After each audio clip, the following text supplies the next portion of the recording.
प्रेम से बोलिए गुरु भगवान की जय। देवियों एवं सज्जनों, फिर अगले भाग में उपस्थित हो। तो जब तीनों देवता, जब ब्रह्मा विष्णु महेश जब संत के भेष में जब अनसुईया आश्रम में आए भिक्षा लेने के लिए, तो उस समय अत्रि मुनि जो थे वो आश्रम में थे नहीं, वो कहीं गायब हुए थे। और ये लोग आ गए संत के भेष में और भिक्षाम देही करने लगे। तो अंदर से सती अनसुईया बाहर आई तो देखी कि भाई 3 गो संत है, तो उनके लिए जो है अंदर से अपना जो भिक्षा हुआ फल फूल जो था आश्रम में लेकर के बाहर आई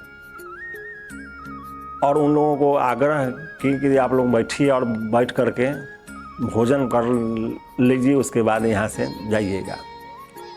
तो वो लोग तो परीक्षा करने गए थे, तो वो लोग कहे नहीं, हम लोग सन्यासी हैं और सन्यासी जो है वो बंधा हुआ भिक्षा नहीं लेता है, इसलिए हम लोगों को यदि भिक्षा देना है तो आपको खुलना पड़ेगा। खुला हुआ भिक्षा हम लोग लेते हैं और आपको नंग धरंग भेष में हम लोगों को भिक्षा देना होगा, तब भिक्षा स्वीकार है। नहीं तो नहीं होने वाला है तो बोल दीजिए, हम लोग यहाँ से चले जाएं। तो देवी सोची कि भाई संत आए हैं दरवाज़ा पर और यहाँ से खाली चल जाए तो ये ठीक नहीं है, संत का अपमान कहीं से उचित नहीं है। तो अब सोची थी, लेकिन इनका शर्त तो बहुत कड़ा है। तो फिर वो सोचने लगी। तो इस पर विष्णु भगवान कहे कि भाई आप तो पतिव्रता हैं, आपको तो कोई नंग धरंग होने में आपको कोई दिक्कत नहीं होना चाहिए और आपको तो कोई पर पुरुष का कोई आपको भेद से कोई मतलब नहीं, आप तो पतिव्रता है, महान सती है, आपका तो तीनों लोग में गुणगान है, जस फैला हुआ है। तो माता अनसुईया सोची जे भाई अब इस संत है इस तरह से बात कर रहे हैं, तो वो थोड़ा उसको समझ में आया कि कुछ बात है जरूर। तो तुरंत अपना आंख बंद की और ध्यान से लगाई, तो देखी कि भाई तो ब्रह्मा विष्णु महेश आए लोग हमारे परीक्षा करने आए। तब वो समझ गई ये भेद इसमें कहाँ छिपा हुआ है। तब वो निश्चिंत हो गई कि अब प्रभु ये यहाँ परीक्षा करने आए हैं, तो इनका भी परीक्षा जो है सफल हो ही जाए, इसमें कहीं कोई दिक्कत नहीं है। तो अनसुईया माँ कहे कि ठीक है, आप लोगों को हम जैसा इच्छा होगा उसी तरह से हम आप लोगों को भोजन कराएंगे, जैसे आप भोजन करना चाहिएगा उसी तरह से होगा। आप यदि नंग अवस्था में ही चाहते हैं कि हम आपको भोजन करावे, तो आप लोग बच्चे बन जाइए और माता नंग हो चाहे वस्त्र में हो, बच्चे को उससे कोई फर्क नहीं पड़ता है, इसलिए आप लोग बच्चा बन जाइए। और तुरंत अपने शक्ति से एक पालना बना दी और इन लोगों को तुरंत अपना शक्ति से 6-6 महीना के बच्चा बनाई। अब ये लोग लगे अब इधर उलटने उधर उलटने, अब कोई पहाड़ से गिर रहा था, कोई झाड़ी में फंस रहा था, कोई उधर घसक रहा था, चिल्ला रहे थे। अब तीनों को पकड़ के उठा के वो पालना में जैसे सुताई, अब उसमें ये लोग चिल्ला रहे थे। तो तीनों बच्चे को एकाएक ही वो सबको स्तनपान कराई और अपना लगी सबको बहुत प्यार से पालने। अब उन लोगों को भी बहुत आनंद आने लगा, अब उसको पालने लगी अच्छा से। अब जब कुछ समय बीता तो इधर तीनों देवियाँ जो थी एकदम बेचैन होने लगी कि भाई अब सरस्वती जी चिंता में पड़ गए, जो अभी तक ब्रह्मदेव नहीं आए, उधर लक्ष्मी जी परेशान जो नारायण कहाँ रह गए। इधर माता पार्वती नंदी को अब कहने लगे जब नंदी भोलेनाथ अभी गए सो आए नहीं, कहाँ रह गए, देखो तनी पता लगाओ। इसी बीच में नारद जी ब्रह्मलोक में पहुँचे माता सरस्वती के पास और नारद जी दंडवत प्रणाम करके कहे माता आप हमको याद कर रहे थे इसलिए हम आए। तो सरस्वती जी कहे हाँ हम तुमको इसलिए याद किए हैं, जब ब्रह्मदेव को कहीं देखा है। तो कहा जब ब्रह्मदेव को हम कहाँ देखें? तो तुम सारा जगह घूमता है, पूरे तीनों लोग का भ्रमण करता है, कहीं ब्रह्मदेव नजर आए हैं? तो कहें ब्रह्मदेव तो नजर नहीं आए हैं, लेकिन अनसुईया आश्रम में 3 गो बच्चा है वहाँ, और वो 3 बच्चा जो है अनसुईया आश्रम में पूरा उत्सव का माहौल है। उनके पास कोई संतान नहीं था, 3 संतान हो गया से वहाँ बहुत उत्सव है। तब सरस्वती जी कहें कि यार उसको तो हम उनको भेजे थे अनसुईया आश्रम में, कहीं वही लोग न था।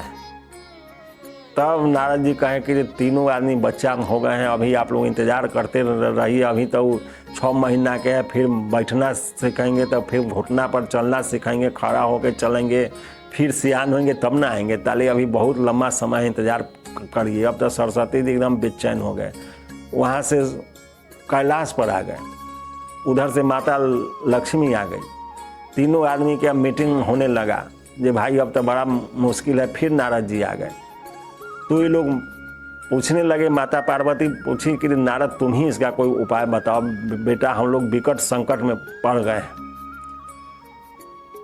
तो नारद जी कहें देखिए यदि आप लोगों को अपना अपना पति चाहिए तो अनसुईया आश्रम में जाइए या माता अनसुईया के चरणों में गिर जाइए, बहुत दयालु है, तुरंत दया कर देंगे, आप लोगों के पति के लौटा देंगे। यदि अभिमान में रहिएगा तो रहने दीजिए, जहाँ है वहीं छोड़ दीजिए उन लोगों को। अभी लोग तो अब कुछ उपाय नहीं चला इन लोगों का, ये लोग तो अपने आप में अब शर्मिंदगी महसूस कर रहे थे कि जिसका ये लोग अपमान कर रहे थे, जिससे ये लोग जलन कर रहे थे, अब उसी के चरणों में जाके गिरना है।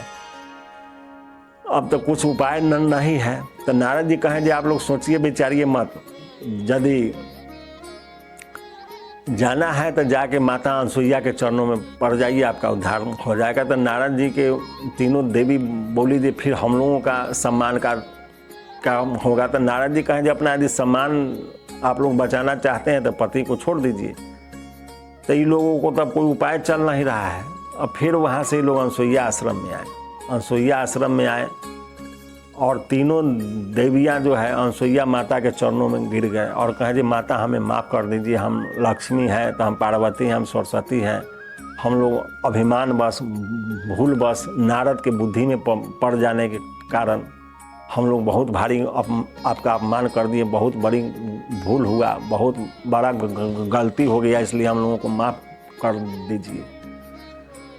अब वो तो उनके चरणों में गिर गए तो कहें आप लोग देवियाँ हैं, महादेवियाँ हैं, हमारे चरणों में गिर गए, चलिए अहो भाग हमारे आश्रम में आए।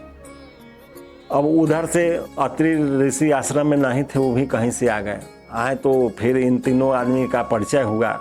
उसके बाद तब ये लोग 3 देवियाँ कहने लगे भाई सृष्टि का काम बाधित है, इस समय पूरा सृष्टि का चक्र ही रोका हुआ है, तो कम से कम इन लोगों को जो स्थिति में थे पूर्ववत स्थिति में कर दीजिए ताकि सृष्टि का काम जो है सही से चलता रहे और हमारे अपराध को क्षमा कर दीजिए। तो माता अनसुईया कही कि रे भाई चलिए हमको कोई संतान नहीं है, हम इन लोगों को उस स्थिति में कर देते हैं पूर्ववत स्थिति में, लेकिन अभी तो ये हमारा 3 बालक है, कोई माता अपने बच्चों को छोड़ना चाहेगा, इसलिए अभी तो हम वो इनकी माँ है, वो हमारे संतान है 3। तो आप लोग यह हमको बताइए जो कम से कम हमको भी एक संतान हो जाए 3 आदमी के मिला के, ताकि हमारा भी आश्रम अच्छा रहे, नहीं तो फिर ये लोग चल जाएंगे तो सुनसान हो जाएगा। देवी लोग कहें कि भाई तो वही लोग बताएंगे, महादेवी लोग जो हाँ इस तरह से संभव है कि ना। तब अनसुईया माँ कहें पहले आप लोग सकारिए तो वो तो सकारबे करेंगे। तब देवी लोग कहें हाँ हम लोग तैयार हैं कि वो लोग यदि चाहे तो आपको बच्चा 3 आदमी मिल के अपना आपको कोई ना कोई शक्ति प्रदान कर दे ताकि आपको उन लोगों के अंश से पुत्र मिल जाए। और इन लोगों को पूर्ववत स्थिति में कर दीजिए। जब इतना विनती करने लगे तो तुरंत अनसुईया माँ अपना शक्ति से 3 को फिर पूर्ववत स्थिति में कर दी। तो 3 आदमी ब्रह्मा विष्णु महेश खड़ा हो गए और खड़ा होकर के माता अनसुईया को प्रणाम किए। दे प्रणाम माता, आपने तो हमको ऐसा मातृत्व का भाव दिया जो हम लोग कभी ऐसा नहीं पाए थे, इसका हम लोग ऋणी है सदा के लिए। तो माता अनसुईया कह दिया आप लोग अपना अंश से एक संतान हमको दे दीजिए। तो तीनों आदमी अपने अंश से एक संतान उत्पन्न कर दिए। वही भगवान दत्तात्रेय उनका बाद में नाम हुआ, जो कि आज तक अजर अमर हैं और सिद्धों में श्रेष्ठ हैं। अनेक योग विद्याओं का उन्होंने इस पृथ्वी पर आविष्कार कर दिया और आज भी उनका नाम जो है चल रहा है और वो आज अजर अमर है। आज भी वो अमर ही हैं, मरे नहीं। तो त्रिदेव के शक्ति से उत्पन्न भगवान दत्तात्रेय हैं। तो ये प्रभु का लीला है। भगवान सब कुछ जानते रहते हैं। आप ही नाचे आप नचावे, वो अपने नाच रहे हैं, अपने नचा भी रहे। तो ये लीला होते रहता है ताकि सृष्टि का संचालन चलते रहे। समय समय पर महापुरुष इस पृथ्वी पर अवतरित होते रहते हैं इस संसार को सही करने के लिए। जब महापुरुष आते हैं तो इस संसार के विधि व्यवस्था को ठीक कर देते हैं। फिर 1000-2000 साल के बाद फिर कुरीतियाँ पनपने लगता है। धीरे धीरे जब फिर विकार ज़्यादा बढ़ जाता है तो फिर कोई ना कोई महापुरुष उत्पन्न होते हैं। तो इस संसार का क्रम इसी तरह से चलता है। यही प्रभु का लीला है। इसलिए उनके लीला को समझ के, उनके भेद को समझने के लिए उनका भजन चिंतन अनिवार्य है। उनका नाम का जप अनिवार्य है। जब भजन चिंतन करने लगिएगा, मनन करने लगिएगा, उनसे प्रेम करने लगिएगा, तो उनके भेद को आप समझने लगिएगा। इसलिए भेद को समझने के लिए भजन अनिवार्य है। इसलिए राम कह चलू, राम कह चलू, राम कह चलू भाई रे, और ना ही तो भाव बिगाड़ में पड़िए, छूटत अति कठिनाई रे। इसलिए भाव बिगाड़ से बचने के लिए उनका भजन करते हुए चलते रहिए। सब भेद को समझ जाइएगा, इसमें कोई संशय नहीं है। फिर अगले भाग में। जय गुरुदेव।